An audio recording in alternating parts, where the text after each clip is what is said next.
Байыркы мезгилдерде мергенчилик кыргыздардын салттуу чарбачылыгынын бир багыты болгон. Аңчылык жапайы жаныбарлардын этин, терисин, баалуу мүйүзүн жана башкаларын алуу максатында уюштурулган. Атайы кесипчиликтин түрү болуп, мал чарбачылыкка, дыйканчылыкка кошумча мүнөзгө да ээ болгон.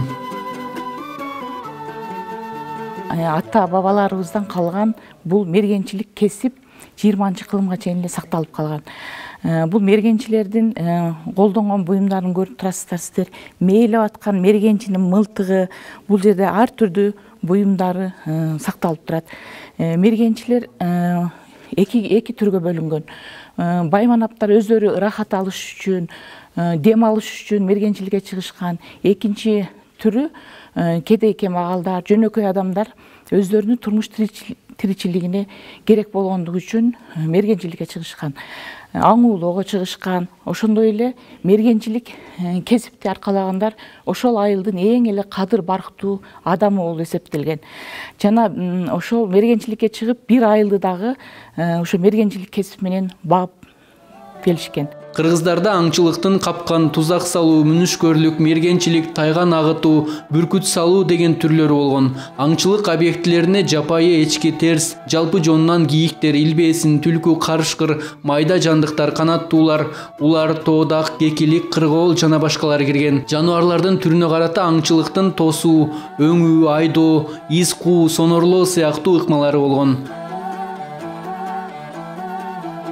Мергенчиликке чыкканда бир эле жалгыз чыгышкан эмес, алар чоң мисалы кайберенди, теке, аркарларды атканда көптөгөн адамдар чогулуп чыгып экиге бөлүнүшкөн. Жарымы аларды үркүтүп турушкан болсо, жарымы өздөрүнө ыңгайлуу жерде мылтыктарын мээлеп ыңгайлуу жерде турушкан. Мына мергенчилердин бүт буюмдары, капкандардын түрлөрү. Ал эми бул жерде көрүп турасыздар, мергенчилер дары дармек сала турган сумкалары, мына жерде ошол канаттууларга жем салпара турган баштыкчалар, мээлеи, мергенчинин бул жапкак деп айтылат.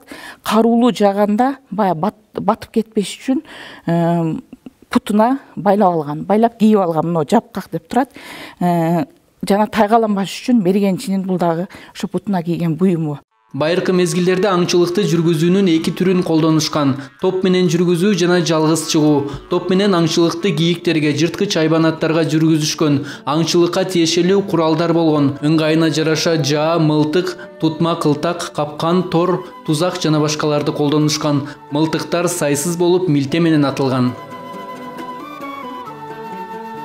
Ал эми бул жөнүндө айтып өтсөк, бул канаттуулардын мисалы быт-былдык канаттууларды бага турган ашкабактан жасалган капас.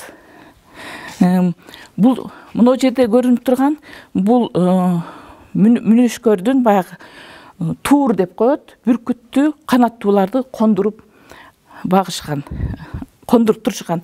Ал эми бул өтө ошо мергенчилердин баалуу атып келген жаныбарлардын терилери. Бардыгы биз ар бир боз үйдүн ичинде мылтыгы мергенчилердин ушундай жаныбарлардын терилери илинип кооз болуп турган.